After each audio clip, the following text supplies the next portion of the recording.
पद्मभवं वसिष्ठं सत्यं च तत्पुत्रपराशरं च व्यासं शुकं गौडपदं महन्तं गोविन्दयोगीन्द्रमथास्य शिष्यम् श्रीशङ्कराचार्यमथास्य पद्म पादं च हस्तामलकं च शिष्यं तन्तोटकं वार्तिककारमन्यान् अस्मद्गुरून् सन्ततमानतोऽस्मि श्रुतिस्मृतिपुराणानाम् आलयं करुणालयं नमामि भगवत्पादं शङ्करं लोकशङ्करम् शङ्करं शङ्कराचार्यं केशवं बादरायणं सूत्रभाष्यकृतौ वन्दे भगवन्तौ पुनः पुनः ईश्वरो गुरुरात्मेति मूर्तिभेद विभागिने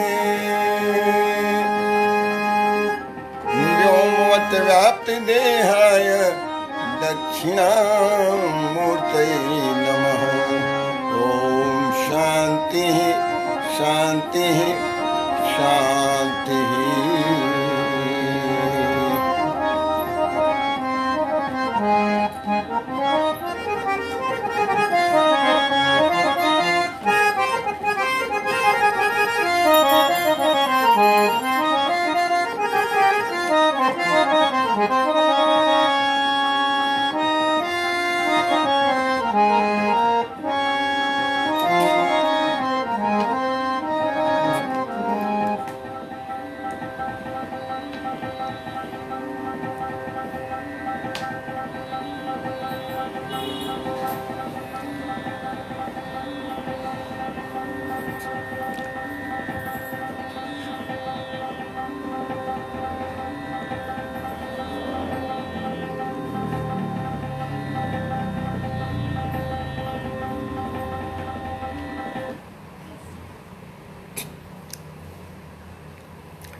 कोटि कोटि ब्रह्मांड के नायक जगन नियंता जगन्नाथ भगवान कृष्ण की वाणी श्रीमद् भगवद गीता के स्वाध्याय रूपी ज्ञान यज्ञ में आप सबका हार्दिक अभिनंदन है, हार्दिक स्वागत है, हार्दिक अभिवादन है। आप सब भाग्यशाली हैं, आप सब भाग्यवान हैं, आप सब खुशकिस्मत हैं जो इस ज्ञान यज्ञ में, इस स्वाध्याय सत्र में आप सम्मिलित हो रहे हैं। आप सबका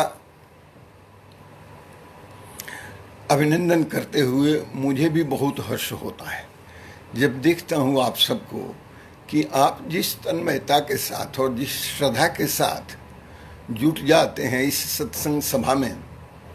ये सुलभ होते हुए भी, उपलब्ध होते हुए भी सबके प्रारब्ध में ये है नहीं, इसलिए सब लोग इसका लाभ इसका नहीं ले पाते हैं। और जो लोग लाभ नहीं ले पाते हैं उसका उत्तरदायित्व तो और किसी के ऊपर नहीं है, स्वयं उनके ऊपर है। So those who have deprived themselves of this opportunity of availing this benefit of discourses, they are in a self-denial mode.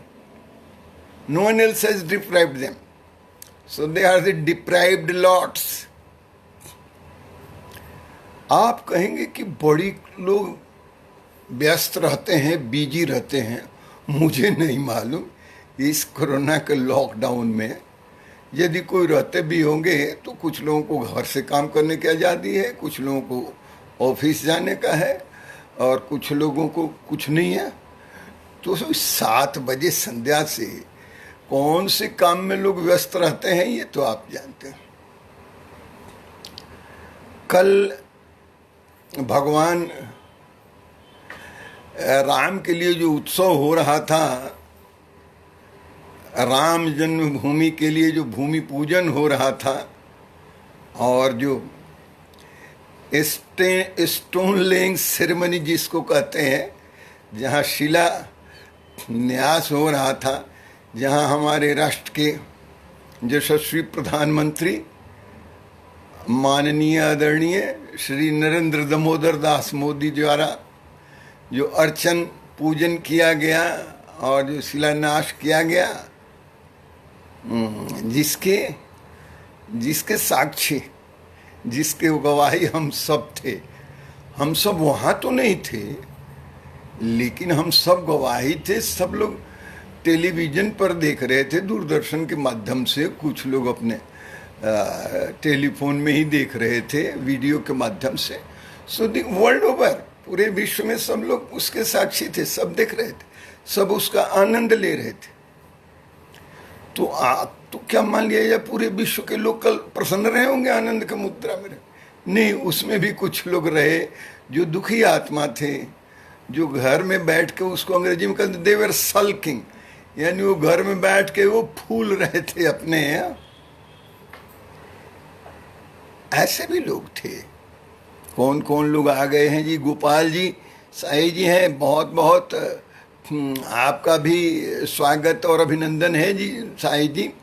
Manju है मेरी बहन है, प्रियंका मिश्रा है, मेरी बेटी है, अमित राय हैं, और राजकिशोर बाबू हैं, राजकिशोर सिन्हा साहब, और अजीत कुमार हैं। तो आप सभी लोगों का इस कार्यक्रम में, इस सत्संग सभा में अभिनंदन है, आपकी उपस्थिति को प्रणाम है। देखिए, मेरा काम दो है, टू प्रोंग्ड फंक्शंस, और उसको हम क्या कहेंगे, हमें जो है ना उसमें दो तरह से मेरा बाईफोकल हो गया है ये प्रयोजन इस सत्संग का। एक तो मैं शास्त्र से, और शास्त्र के जो 6 शास्त्र हैं उनके विभिन्न दृष्टिकोण से, और वेद और वेदांत के जो जितने भी सूत्र हैं और जो उनके स्रोत हैं, उन सब से लोगों को बताना, पढ़ाना, समझाना, उस सबको प्रकाश में लाना। ये तो है मेरे आश्रम के तरफ से इसका आदेश है कि आप ये कीजिए। मेरे गुरुजनों का आदेश है कि मैं शास्त्र ज्ञान को, क्लासिक्स का जो ज्ञान है, I should share with all, और मुझे जो भी है वो शेयर करना है, बांटना है। ये तो मेरा अपना ध्येय है, प्रयोजन है। उसके साथ साथ एक मेरा व्रत और है इसके साथ, संकल्प और है इसके साथ, और वो व्रत और संकल्प है और वो पर्व और प्रयोजन ये है कि मैं चाहता हूं कि जिन संस्कारों को मिटा दिया है, धूमिल कर दिया है, यदि उन संस्कारों में कुछ मेरिट है तो क्यों न उसको पुनर्जीवित किया जाए। राजकिशोर बाबू और गिरिजानंदन साही जी महाराज, गोपाल जी साही जी महाराज, और मैं समझता हूं कि मैं अपने इस कर्तव्य का भी निर्वहन साथ के साथ करना चाहता हूं। इसलिए मैं सभी रिश्ते नातों को भी जोड़ता हूं और पूरे परिवार को जोड़ता हूं, और फिर उसमें मर्यादा जो है, जिसका आपने कल देखा था, मर्यादा, पुरुषोत्तम राम ने मर्यादाएं स्थापित। उन्होंने कोई किताब थोड़ी लिखा, पुस्तक नहीं लिखी, कोई उपदेश का ग्रंथ नहीं लिखा, नहीं, उनका तो चरित्र ही है। His life and his character is a story and epic, महाकाव्य है उनका। मैथिली शरण गुप्त कहते हैं कि राम तुम्हारा चरित्र स्वयं काव्य है। आपका तो चरित्र ही काव्य है, और कोई कभी बन जाए सहज संभाव्य है। अरे आपके ऊपर तो कोई लिखने लगेगा तो कभी बन जाएंगे। कौन सी बड़ी बात है कि मैं साकेत लिखने लग गया, प्रदक्षिणा लिखने लग गया और पंचवटी लिखने लग गया। Anybody, anyone can write on you and your character, your life, and he can become a poet, he can become a writer, he can become an author. सब कोई बन सकता है। उस मर्यादा पुरुषोत्तम राम के लिए आप 500 साल लड़ते रहे हमारे हिंदू समाज के लोग, that is another issue all together.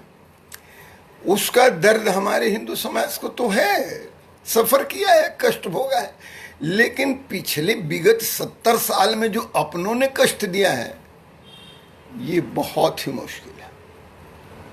इसलिए कहा है रामचरितमानस में, यद्यपि जगत दारुण दुख नाना और सबते कठिन जाति अपमाना। बहुत दुख है, तकलीफ है जगत में, संसार में। ये तो संसार दुख में है ही है। सो इन्फिनिट बहुत है दुख संसार में। कहते सबसे कठिन जो है, सबसे असह्य जो हो जाता है, वो अपने ही परिवार, अपने ही जाति और अपने ही धर्म का लोग यदि हमारा अपमान करने लगे, निरादर करने लगे, it's intolerable. I am telling you, I cannot tolerate such things. ये लिखा हुआ है कहाँ? रामचरितमानस में लिखा है। और कहाँ लिखा है? जब सती के प्रसंग में है, भगवान शिव को निमंत्रण जब नहीं गया और सती अपने पिताजी के यहाँ यज्ञ में जाने को तैयार हो गई, there was an event organized at her father's place. उनके पिताजी के घर पर जिस यज्ञ का अनुष्ठान हो रहा था, उसमें उनके पति देव यानी प्रजापति दक्ष उनके ससुर थे शिव जी के, और सती के पिता थे। उन्होंने उनको निमंत्रण नहीं दिया और सती जाने के लिए तैयार हो गई पिता गृह की, मुझे जाना है, मैं जाऊंगी। बहुत मना किया शिव जी ने, कहा कि नहीं नहीं नहीं, जहां से निमंत्रण ना आए। वैसे तो हम साल भर किसी के यहाँ जाते हैं बिना निमंत्रण के, लेकिन यदि कोई इवेंट है, यदि कोई पर्व है, यदि कोई उत्सव है, यदि कोई यज्ञ है, तो डेजिग्नेटेड जो डीड है उस पर सब लोगों को निमंत्रण जाता है तो जाते हैं, वैसे जाना अलग बात। और यदि निमंत्रण हमें नहीं आया तो आप जाएंगी तो क्या पता, there will be very dangerous situation also. तो फिर उस समय का ये है, ये चौपाई है कि यद्यपि जगत दारुण दुख नाना और सबसे कठिन जाति अपमाना। बहुत दुख है, तकलीफ है, but when you are not invited, honoured by your own people, your own relations, your own family, then it hurts most. It's most hurtful when the disdain, when the dishonor is heaped by your own person। हमें 500 वर्षों की गुलामी का हमें उतना दुख नहीं है जितना हमें 70 साल के भगवान राम के अनादर का, क्योंकि ये दुष्टों के, चरित्रहीनों के हाथ में शासन पड़ गया था 70 साल। आप कहेंगे राजकिशोर बाबू कि मैं कोई सर्टिफिकेट बांटता हूं क्या, character certificate? No, not even the list. The people of India, yes, we the people of India have suffered. We the people of India have suffered. अभी एक बच्चा हमको हिंदू और सनातन समझा रहा था, कोई 2-4 पैसे की नौकरी वोकरी करता होगा, मुझे उसकी गरीबी है मेरी से मतलब नहीं है, but I am wondering. A friend of mine Rajesh Rana है, जो सुदर्शन चैनल में है, सीनियर जर्नलिस्ट हैं राजेश राणा। उनका वो कहीं छुट भैया मित्र है, जर्नलिज्म वगैरह पढ़ा। He was trying to be a smart with me.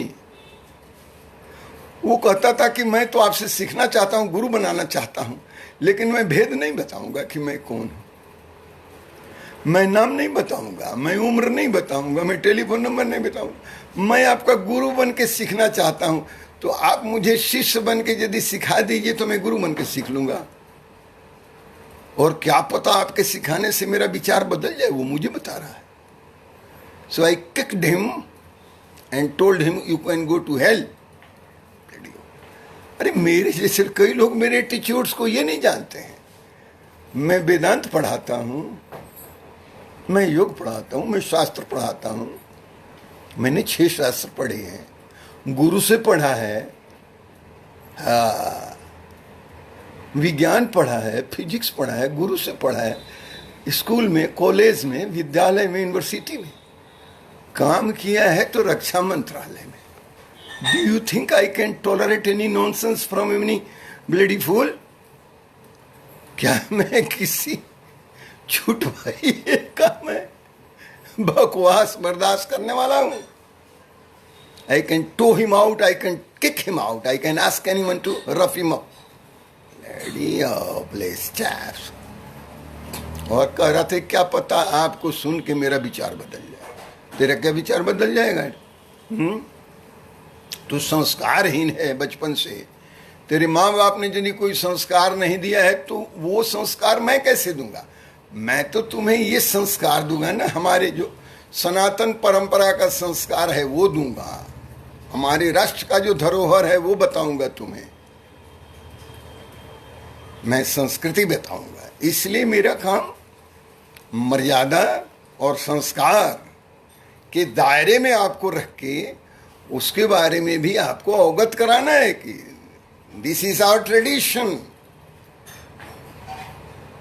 This is our ethos, this is our pathos.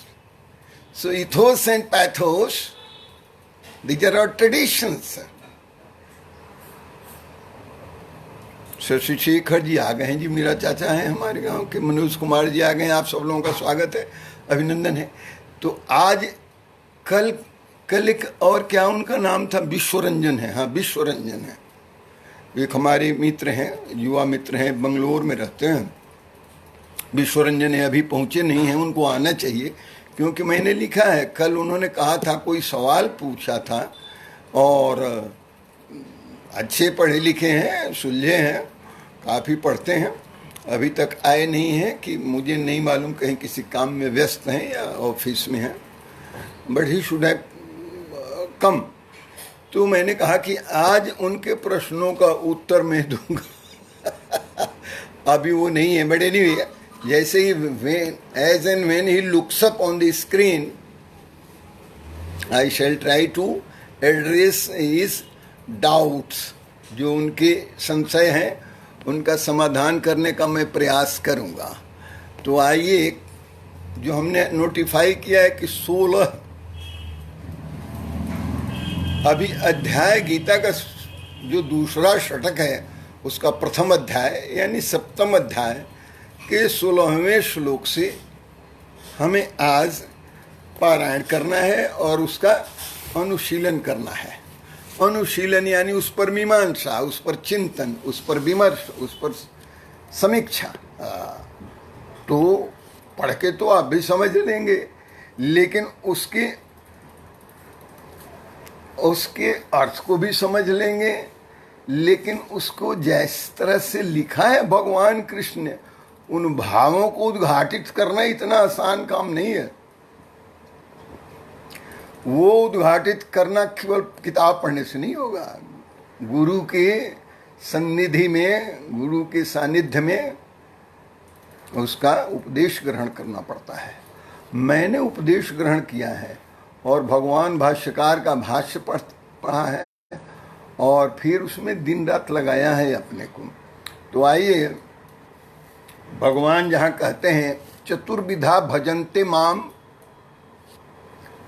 परसों हम जहाँ छोड़े थे कल, क्योंकि संध्याकालीन सभा के समय में ही सब लोगों ने 5 दिए जलाने का जो संकल्प लिया था, वो उत्सव के प्रसन्नता में, तो हमने कल का कार्यक्रम ये स्थगित कर दिया था। इसलिए आज फिर वहीं से जहाँ परसों छोड़ा था, भगवान का जो भगवान की वाणी है, भगवान कहते हैं अर्जुन से कि न माम दुष्कृतो मूढ़ा प्रपद्यन्ते नराधमा मायया अपहृत ज्ञान आसुरम भावमाश्रिता। भगवान कहते हैं कि न माम मतलब मुझे, दुष्कृतिनो मतलब पापी, सुकृतिनो पुण्यात्मा को कहते हैं, कृत कर्म करने वाले को कहते हैं, कृत और सुकृत मतलब जिसने पुण्य काम किया है, पुण्य आत्मा को सुकृतम कहते हैं, और दुष्ट आत्मा को, पापी को दुष्कृतम कहते हैं।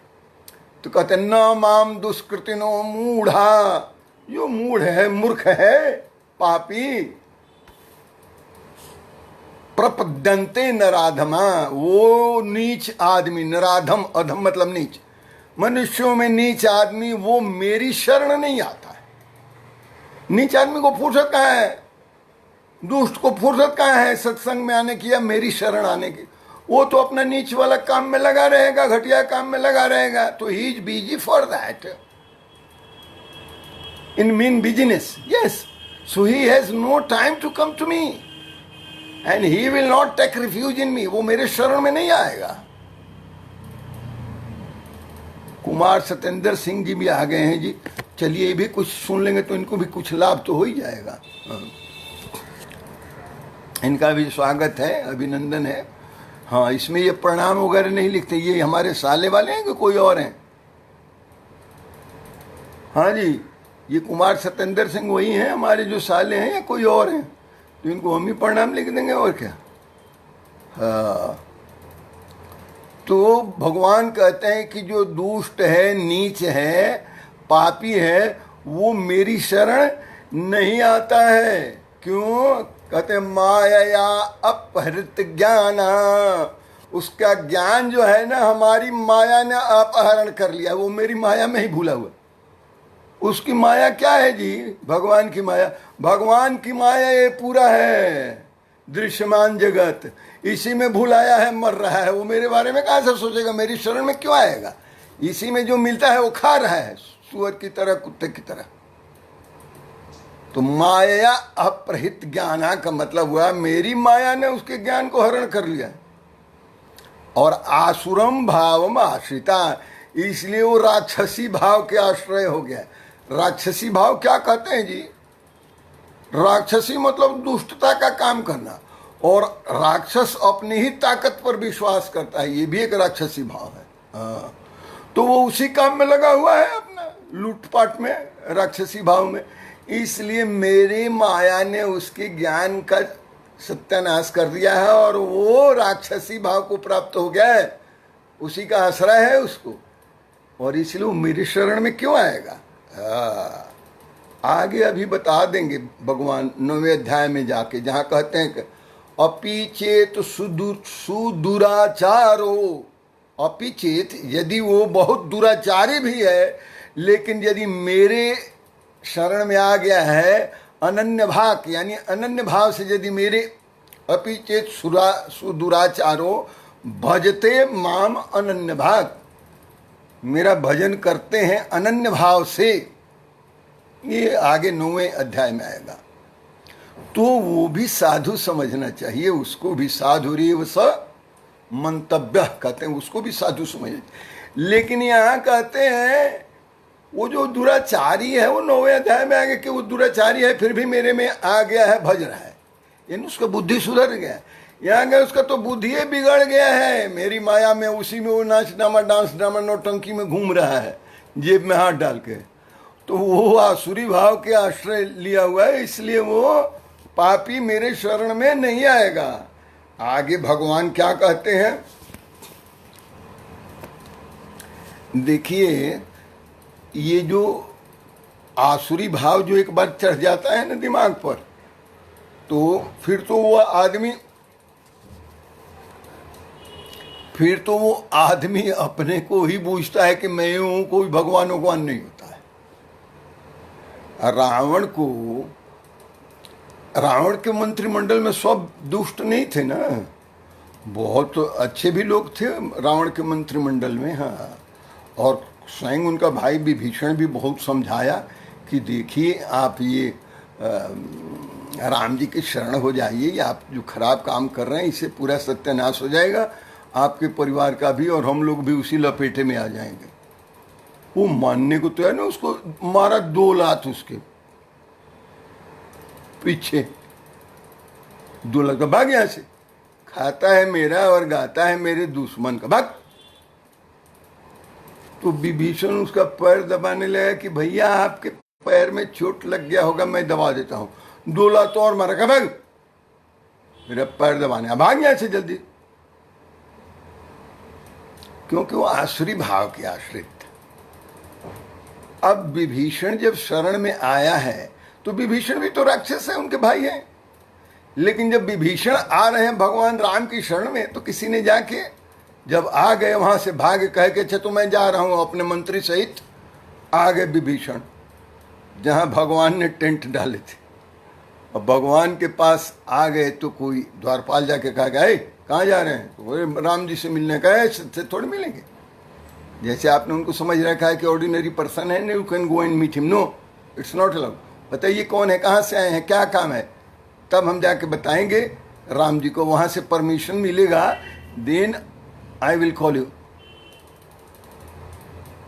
तो वो बोले कि जाके बता दीजिए कि रावण का भाई विभीषण आया है आपके साथ। अब लोग समझते थे कि राम जी लतिया के भगा देंगे कि हमारे दुश्मन का भाई आया है, लेकिन लोगों ने एडवाइस करा कि इसको भगा दिया जाए। वो कहेंगे नहीं नहीं नहीं, अरे मेरी शरण में जब आ गया है, एक बार मेरी ओर चल दिया है तो मेरी शरण आया है, तो उसको अब वो आ गया है तो उसकी हम रक्षा करेंगे। और तो अब जाके जब वो रिपोर्ट करा द्वारपाल की गनमैन की, ठीक है जी आइए, और आते ही उन्होंने कहा आइए आइए लंकेश जी, आइए आइए लंकेश जी। और लंकेश जी जब कहा भगवान राम ने कि आइए लंकेश जी, तो परेशान विभीषण करे लंकेश तो मेरा भाई रावण है और लंका पर कब्जा उसका है, राजा है वो लंका का, मेरे को लंकेश आपने कर दिया, कब बता दिया।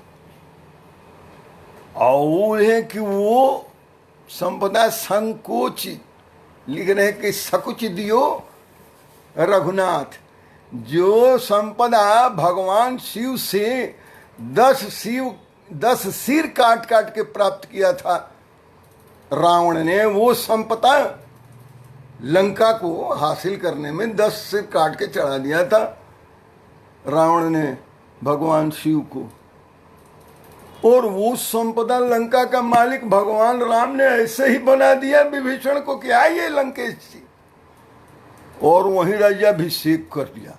कहते हैं कि अब तो संकोच कह के सकुच दिए, जो संपदा भगवान शिव से लिया था उसको देने संकोच से दिए।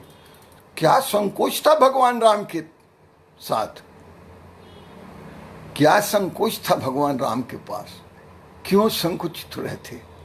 ये संकोच था कि लंका तो मेरा है नहीं, लंका का तो अधिकारी यही है रावण का भाई विभीषण, तो मैं यदि इसको दे भी रहा हूं तो क्या दे रहा हूं मैं, I am not giving him anything,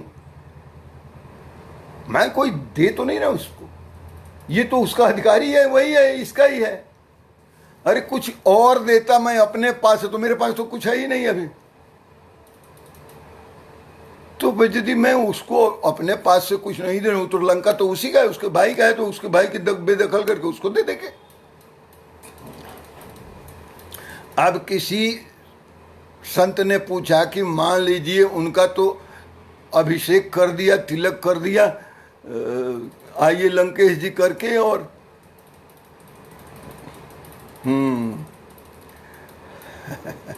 तुम सन कौन उदार जग माही, उदार है ना ये। चलिए जब उदार की बात आएगी तो आवा मिलन दशानन भाई, किसी ने कहा कि दशानन का भाई रावण का भाई है, भगवान राम का लेट हिम कम, आने दीजिए, और आते ही करेंगे लंकेश, लंकेश जी आपका क्या हाल है। तो जब लंका का एक संत पूछने लगे कि मान लीजिए लंका का राजा बना दिया विभीषण को कमलेश, तो यदि रावण भी उधर से आ जाए इनकी शरण में कि चलो हम भी आपकी शरण में आ जाएंगे, तो रावण को क्या देंगे।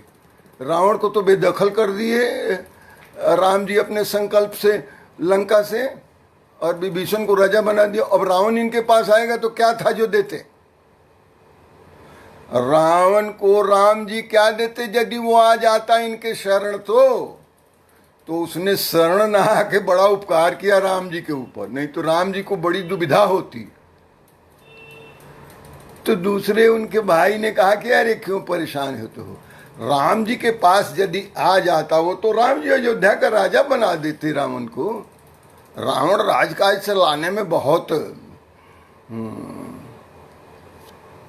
दक्ष था, उसका एडमिनिस्ट्रेशन बढ़िया था, किसी चीज की कमी नहीं थी, सारी संपदा थी, तो अयोध्या को चलाता।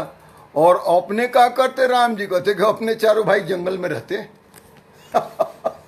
जीवन चारों भाई अपने जंगल में रहते, जंगल का पूरा एडमिनिस्ट्रेशन संभालते। हाँ, सारे कोल भील को और सारे जंगल वासियों को, ऋषियों को, सब लोगों को देखते, वहां देखते रहते। सो भगवान जो कहते हैं माया अपहृत ज्ञान, मेरी माया ने ही उसके ज्ञान को अपहरण कर लिया, इसलिए आश्रम भावम आश्रिता। अब उसने आश्रय क्या लिया है, राक्षसी भाव का, वो मेरे पास नहीं आ सकता। आगे देखिए, एक कदम और बढ़िए तो क्या भगवान कहते हैं, चतुर्विधा भजन्ते माम जना सुकृत अर्जुन और आर्त जिज्ञासु अर्थार्थी ज्ञानी च भरतर्षभा। ये वैसे पढ़ने आ जाएगा ना तो सब अर्थ खुलने लगेगा। हाँ, चतुर्विधा भजन्ते माम जना सुकृत अर्जुन आर्त जिज्ञासु अर्थार्थी ज्ञानी च भरतर्षभा। हे भरत श्रेष्ठ अर्जुन, चार प्रकार के लोग, चार प्रकार के भक्त, जन कहते हैं भक्त को, सब आदमी जन नहीं कहलाता है। गोस्वामी तुलसीदास जी ने जहाँ जन लिखा है वहाँ भक्त होता है। रामचरितमानस में जहाँ जन लिखा, जिस चौपाई दोहा छंद में, तो उसका अर्थ भक्त होता है, जन। और जहाँ सज्जन लिखा वहाँ उसका अर्थ होता है संत। सज्जन यानी संत और जन यानी भक्त। तो यहाँ कह रहे हैं भगवान कृष्ण अर्जुन को कि हे भरत श्रेष्ठ, चतुर्विधा भजन्ते माम जना सुकृतो अर्जुन। हे अर्जुन, मुझे चार प्रकार के लोग, चतुर्विधा मतलब चार प्रकार के लोग, चतुर्विधा भजन्ते मतलब भजन करते हैं मेरा, चार प्रकार के लोग मेरा भजन करते हैं, यानी मेरी भक्ति करते हैं। चार प्रकार के मेरे भक्त होते हैं, चतुर्विधा। और ये क्या कहा, जनाः, भक्तगण लोग, सुकृतो, सुकृतो मतलब यहाँ दुष्कृतो कहा था, दुष्ट को, पापी को, यहाँ सुकृतो पुण्यात्मा को कहते हैं, पुण्य करने वाले। हाँ, तो पुण्य कर्मा जो लोग होते हैं, पुण्य करने वाले, पुण्यात्मा चार प्रकार के हैं और वो चारों ही मेरे भक्त हैं। चतुर्विधा भजन्ते माम जना सुकृतो अर्जुन। हे अर्जुन, चार प्रकार के मेरे भक्त होते हैं और वो चारों ही पुण्यात्मा होते हैं, सुकृतो होते हैं। कौन कौन, कहते आर्त जिज्ञासु अर्थार्थी ज्ञानी च भरतर्षभ। एक तो आर्थ होता है, आर्थ कहते हैं दुखी को, वो तनी मनी दुखी को नहीं कहते हैं, जो बहुत मरणासन दुखी हो गया है, जो कहते हैं बाप रे बाप अब नहीं बचेंगे, मर जाएंगे, उसको आर्त कहते हैं। और वो जो पुकार करता है उसको आर्तनाद कहते हैं। आर्तनाद यानी एक दुखी की पुकार को आर्तनाद कहते हैं। आर्त परम दुखी, मरणासन, मरने को तेरा बाप बाप चिल्ला रहा है। जैसे आर्त में कौन आते हैं जी, आर्त में आते हैं जैसे गजग्राह की लड़ाई हुई थी तो गज हाथी चिल्ला रहे थे, गजेंद्र मोक्ष में है प्रसंग कि प्रभु बचाइए, ये आर्त है। द्रौपदी चिल्ला रही थी सभा में कि प्रभु अब बचाइए, ये आर्तनाद है। तो कहते हैं ये भी मेरे भक्त हैं जो आर्तनाद करते हैं दुखी होके कि अब मुझे बचा लीजिए, आपके सिवा और कोई नहीं है। Then I respond and I respond quickly, promptly। मैं तुरंत उस पर रिस्पॉन्ड करता हूं। मैं आर्त जो होता है वो बाप दादा चिल्ला रहे हैं मर गए अब ना बचेंगे, उसको भी बचा लेते हैं। वो भी मेरा भक्ति है, क्योंकि मेरे पर भरोसा करके तो चिल्ला रहे, तो उसका भरोसा मैं उठने थोड़े दूंगा। जब अकेला मेरा ही भरोसा आ गया तो फिर उसको बचा लूंगा। और आर्त जिज्ञासु अर्थार्थी, और एक जिज्ञासु होता है, जानना चाहता है, हनुमान जी की तरह होता है वो जिज्ञासु भक्त। जानना चाहता है कि भगवान कैसे हैं, भगवान क्या है। तो बहुत लोग को प्रारंभ में विश्वास नहीं होता कि ये प्रारंभ, इसलिए जो जानना चाहता है उसको जिज्ञासु कहते हैं, जो मुझे जानना चाहता है। ऐसे भी भक्त होते हैं जो मेरे में विश्वास नहीं है लेकिन मुझे जानना चाहते हैं, और जब जान जाते हैं वो तो फिर उनका विश्वास अडिग हो जाता है। फिर अडिग हो जाता है तो फिर वो मेरे पक्के भक्त हो जाते हैं। तो एक तो हो गए आर्थ, दूसरे हो गए जिज्ञासु, और तीसरे कहते हैं कि अर्थार्थी। अर्थार्थी का मतलब होता है जिज्ञासु अर्थार्थ। अर्थ चाहिए, पैसा चाहिए, किसी निमित्त से, किसी को राज चाहिए, किसी को पैसा चाहिए। कि अब साईं बाबा के पास क्या जाते हैं सब, किसी का घोड़ी भूला गया है तो किसी का चेन भूला गया है तो किसी को अंगूठी भुला गई है, और ऐसे ही काम में जाते थे। तो साईं बाबा थे वहाँ के पुट्टापर्थी के, तो वो थूक देते थे, उसी में से घड़ी निकलता था, तो पोंछ के लोग लेके चले थे। तो ये साईं बाबा के पास जो लोग लगते हैं लाइन में, ऐसे लोगों को अर्थार्थी कहा है। कि मेरे ऐसे भी हैं जिनको चाहिए, अब जैसे ध्रुव जी को चाहिए था, ध्रुव जी को राज चाहिए था, उनको बेदखल कर दिया था उनकी सौतेली माँ के कहने से उनके पिता ने। तो जब उनके पिता ने कर दिया तो वो संकल्प ले लिए कि अब मुझे साम्राज्य चाहिए, अब मैं राजा बनना चाहता हूँ, बन के दिखाऊंगा, मैं भगवान को के लिए मैं तप करूंगा। और बच्चे, छोटे बच्चे बचपन में बालावस्था में चल पड़े तपस्या करने के लिए जंगल में। अरे लोग सुनिए पागल है, इतना छोटा क्या तपस्या करेंगे, इसको पता है तपस्या क्या होती है, हैं? जा रहे हैं तप करने के लिए, काहे का जी? तो भगवान से हम एक साम्राज्य मांगेंगे जहाँ का कि हम महाराजा धीजार चक्रवर्ती सम्राट बनेंगे। तो जा रहे थे वो रास्ते में, अब ये बालक का हठ देख के नारद जी वहाँ आए और पूछने लगे, प्रकट हो गए, ये क्या कर रहे हो बच्चे? ध्रुव कुमार ये क्या बात हो गई? काहे का, कहाँ जा रहे हो? तो मैं जंगल में तपस्या करने जा रहा। अरे तो तुम्हारा उम्र ये खेलने वेलने का है कि तपस्या करने का? क्या तपस्या करो? नहीं नहीं, मुझे बहुत अपमान हुआ है मेरी माँ और मेरे पिता की तरफ से, इसलिए मुझे अब तो राज्य चाहिए, मैं महाराजा ही बनना चाहता हूँ, चक्रवर्ती सम्राट बनना चाहता हूँ। तो इसके लिए जंगल में क्या करूँ? मैं भगवान की तपस्या करूंगा और भगवान से साम्राज्य मांगूंगा, मैं राज मांगूंगा कि मुझे चक्रवर्ती सम्राट बना दिया जाए, मैं इसलिए जा रहा हूँ तप करने के लिए। नारियर यार, ये इस तरह की बात छोड़ो, आप बच्चे हो, ये नादानी छोड़ो, ये हठ छोड़ो। कहे नहीं नहीं नहीं नहीं बाबा जी, आपकी और सब बात मांगेंगे लेकिन ये बात नहीं मानेंगे। आई विल परसू इट, मैं तो करूंगा इसको, और मैंने हठ ठान लिया, मैं जा रहा हूं, अब तप करूंगा ही। नारद जी समझे कि यार ये मानेगा नहीं। उन्होंने बताया कि अच्छा चलो ठीक है, तुम भगवान का तप करो और तुम्हें अवश्य भगवान मिलेंगे, मैं आशीर्वाद देता हूँ। और 6 महीने तक लगातार तप किया वो बच्चा, तो भगवान प्रकट हो गए। बोले कि क्या चाहिए, किसके लिए तप कर रहे हो? वो बोला मेरे साथ ये आई हैव बीन ह्यूमिलिएटेड,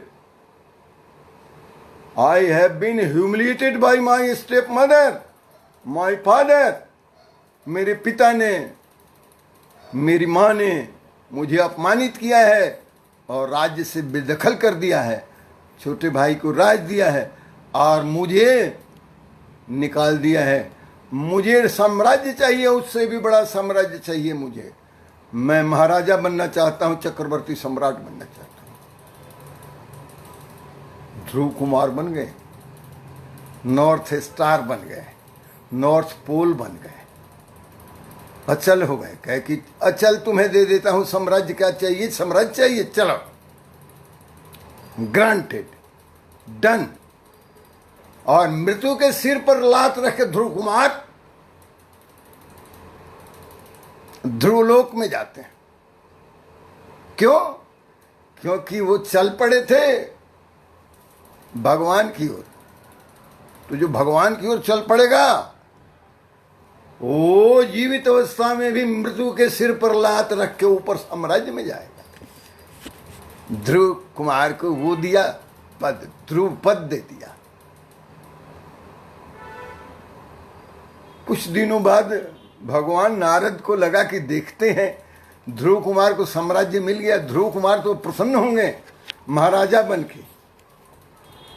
गए ध्रुवलोक में नारद जी। अरविंद राय जी आपका भी स्वागत है। वो विश्वरंजन नहीं आए आज। मैं अभी विश्वरंजन को फोन मिलाऊंगा, पूछूंगा कि भाई तुम चाहते थे ये बोलना और फिर आए नहीं, तुम्हारे लिए कुछ रखा था मैंने प्रसाद, हैं? तो ध्रुव जी के साम्राज्य देखने के लिए कि अब तो प्रसन्न होंगे ध्रुव, क्योंकि महाराजा बन गए, स्वतंत्र सॉवरेन सार्वभौम सत्ता के साथ, जिनको किसी को रिपोर्ट नहीं करना है।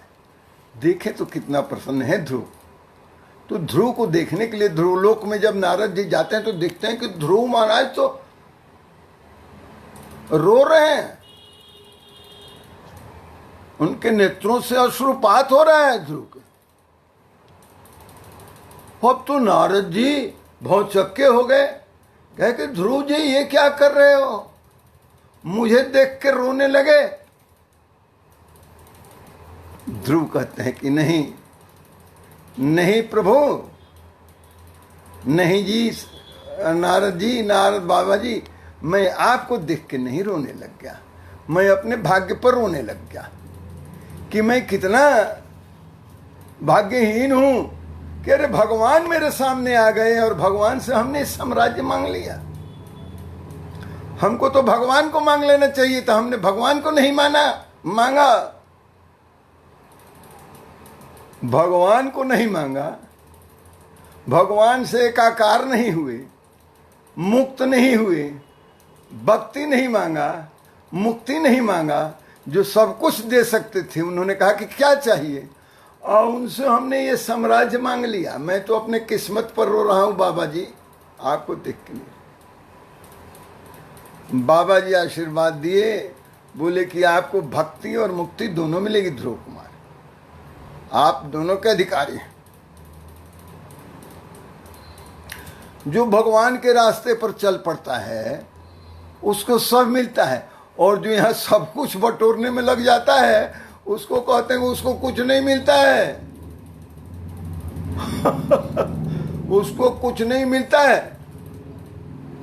आगे कहते हैं भगवान की चतुर्विधा भजन्ते माम जना सुकृतो अर्जुना। 4 प्रकार के लोग मुझे बचते हैं। एक जो आर्त होते हैं, दुखी आत्मा, दूसरे जिज्ञासु होते हैं जो मुझे जानना चाहते हैं, और तीसरे अर्थार्थी जिनको कुछ चाहिए, मुझे ये चाहिए ये चाहिए ये चाहिए, पुत्र चाहिए पुत्री चाहिए, घर चाहिए, जायदाद चाहिए, राज चाहिए, पद चाहिए, प्रतिष्ठा चाहिए, वो अर्थार्थी कहलाते हैं। कहते हैं उनके भी पूरा कर देता हूँ, मेरी पूजा करते हैं, उनकी भी इच्छा पूरा कर देता हूँ, जैसे ध्रुव जी का कर दिया।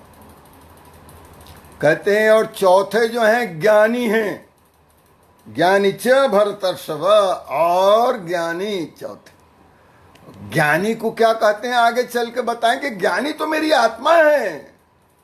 ज्ञानी क्या है? कहते हैं ज्ञानी तो मेरे साथ मिले हुए, जान ही तुम्हें हो जाई वाले हैं। वो ब्रह्मवेद ब्रह्मैव भवति, ब्रह्मवेद ब्रह्मैव भवति, ब्रह्म को जानने वाला ब्रह्म हो जाता है, परमात्मा को जानने वाला परमात्मा स्वरूप हो जाता है उसकी आत्मा। वो ज्ञानी है। ज्ञानी च भरतर्षभ, हे भरत श्रेष्ठ, चौथा ज्ञानी है। और आगे कहेंगे कि ज्ञानी तो आत्म में वही, और ज्ञानी तो मेरी आत्मा ही है। ज्ञानी मेरे से भिन्न नहीं है, इसलिए वो मेरी आत्मा ही है। और सब लोगों को तो मैं काम करता ही हूं, और ज्ञानी के पास कोई काम ही नहीं है कि वो मुझे क्यों क्यों मुझे भजता है ज्ञानी, उसमें वो आते हैं ये आप काम हो गए हैं, जो फुलफिल्ड हो गए हैं, वो ज्ञानी है ब्रह्मविद ब्रह्मैव भवति। उनको मेरे सिवा और कुछ चाहिए ही नहीं। तो जिनको कुछ नहीं चाहिए तो उनको तो मैं मिल ही जाता हूँ, और जब उनको मैं मिल जाता हूँ तो वो तो मेरे साथ एकाकार हो जाते हैं। इसलिए कहते तेषाम ज्ञान नित्य युक्त और एक भक्ति विशिष्यते प्रियो ही ज्ञानिनोत्यर्थ महम स च मम प्रिय। कहते हैं कि तेषाम ज्ञानी नित्य युक्त, तेषाम मतलब उनमें से, तेषाम मतलब उनमें से, किन में से, वो 4 प्रकार के भक्तों में से। आर्थ जिज्ञासु अर्थार्थी ज्ञानी, जो 4 प्रकार के भक्त हैं, आर्थ हैं, जिज्ञासु हैं, अर्थार्थी हैं और ज्ञानी है, उन चारों में से कहते हैं तेषाम ज्ञान नित्य युक्त, उनमें से भी ज्ञानी जो नित्य युक्त है, मेरे से हमेशा जुड़ा हुआ है, योगी। एक भक्ति विशिष्यते, और एक ही भक्ति उसके अंदर मेरी ही भक्ति होती है विशेष रूप से। ऐसे विशेष अखंड ब्रह्माकार की वृत्ति वाला एक जो ज्ञानी होता है, प्रियो ही ज्ञानिनो, वो प्रिय है मुझे, क्योंकि उसको मैं ही प्रिय हूं। तो जब उसको केवल मैं ही प्रिय हूं तो मुझको वो प्रिय है। तो प्रियो ही ज्ञानिन अत्यर्थम अहम स च मम प्रिय, क्योंकि उसको केवल मैं प्रिय हूं। प्रियो ही ज्ञानिन कहते हैं अति अर्थमहम अत्यर्थमहम, मैं अत्यंत उसको प्रिय हूं ज्ञानी को, इसलिए वो मुझे प्रिय है। उसको कुछ नहीं चाहिए, उसको मैं चाहिए, तुम्हें। हम क्या करते हैं, भगवान से सब कुछ मांगते हैं, ये दीजिए ये दीजिए ये दीजिए ये दीजिए। अरे भगवान से भगवान को नहीं मांगते हैं, भगवान से भगवान को मांग लो ना, देखो कितना हो जाए, खुद भगवान बन जाओगे। हाँ, जो चाहोगे हो जाएगा, जो बोलोगे वो हो जाएगा। मांगने की जरूरत नहीं पड़ेगी, आप तो देने वाले हो जाओगे। हाँ, ब्रह्मविद ब्रह्मैव भवति को अभी और आगे पढ़ाएंगे ना। तो प्रियो ही ज्ञानिनो अत्यर्थ महम स च मम प्रिय, क्योंकि उस ज्ञानी को मैं बहुत ही प्रिय हूँ, इसलिए वो मुझे बहुत प्रिय है। आगे कहते हैं क्या, ज्ञानी तु आत्मेव मे मतम, आखिरी श्लोक 18वां। आगे कहते हैं भगवान, उदारा सर्व एवेते ज्ञानी तु आत्म मे मतम अस्थित सही युक्तात्मा मामेवानुत्तमाम गति। इसी में कहते हैं कि ज्ञानी तो आत्मेव मे मतम, मेरे मत में ज्ञानी तो मेरी आत्मा ही है। उदारा सर्व एव एते, सर्व मतलब सभी, एव एते, एते मतलब ये जिन लोगों का नाम लिया ना मैंने। हाँ, ज्ञानी प्रभु ही विशेष प्यारा कहा है।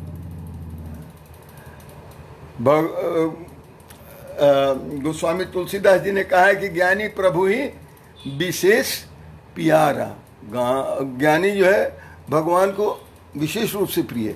यहाँ कहते हैं ज्ञानी तो आत्मेव मे मतम उदारा सर्व एव एते।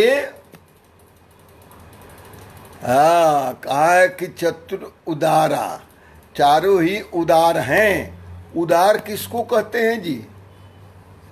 उदार उसको कहते हैं कि जो मांगोगे ना उससे भी ज्यादा दे दे, जितना आपकी अपेक्षा नहीं है, जितना मांगोगे नहीं उससे ज्यादा दे दे, तो वो उदार कहलाता है। और जितना मांगोगे उतना ही दे तो उसको क्या कहते हैं? उसको दानी कहते हैं।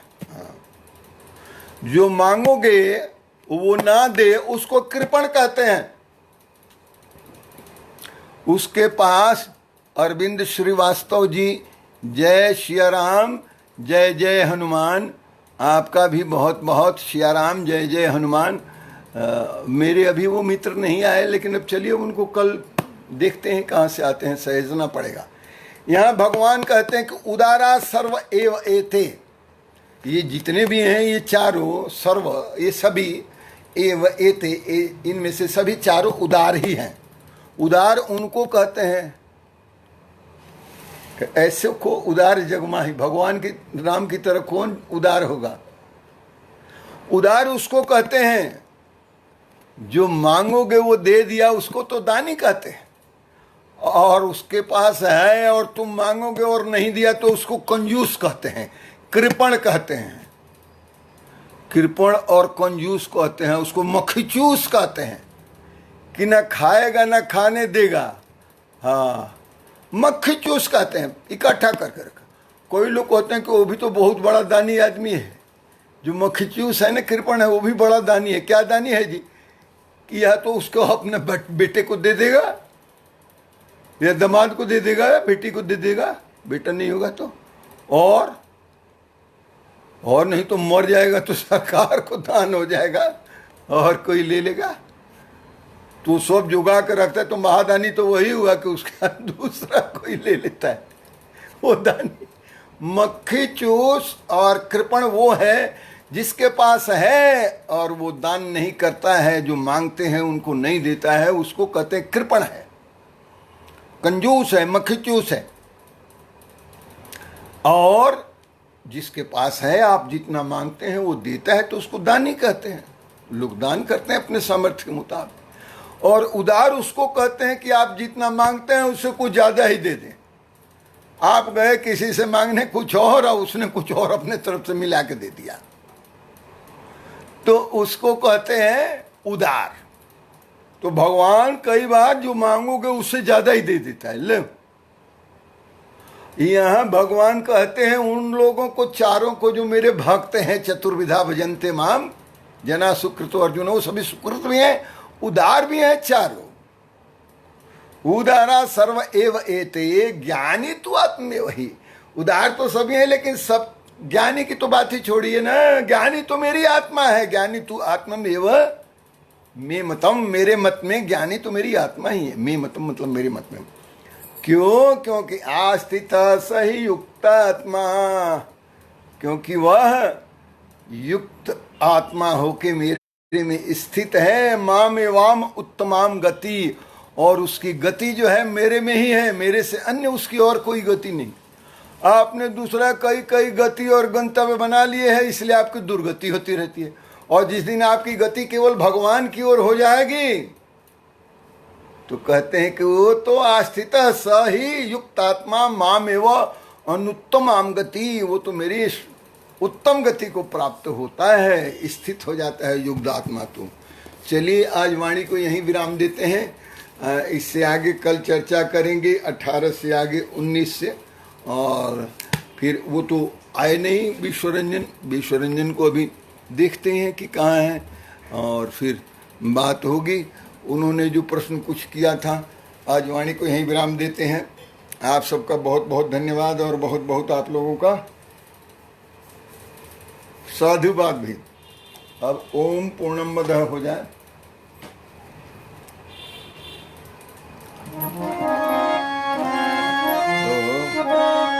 ओम पूर्णमदः पूर्णमिदं पूर्णात् पूर्णमुदच्यते पूर्णस्य पूर्णमादाय पूर्णमेव अवशिष्यते।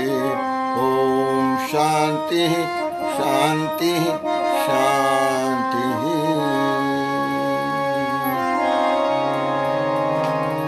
आप सब लोगों का बहुत बहुत धन्यवाद, बहुत बहुत साधुवाद। ओम नमो नारायण।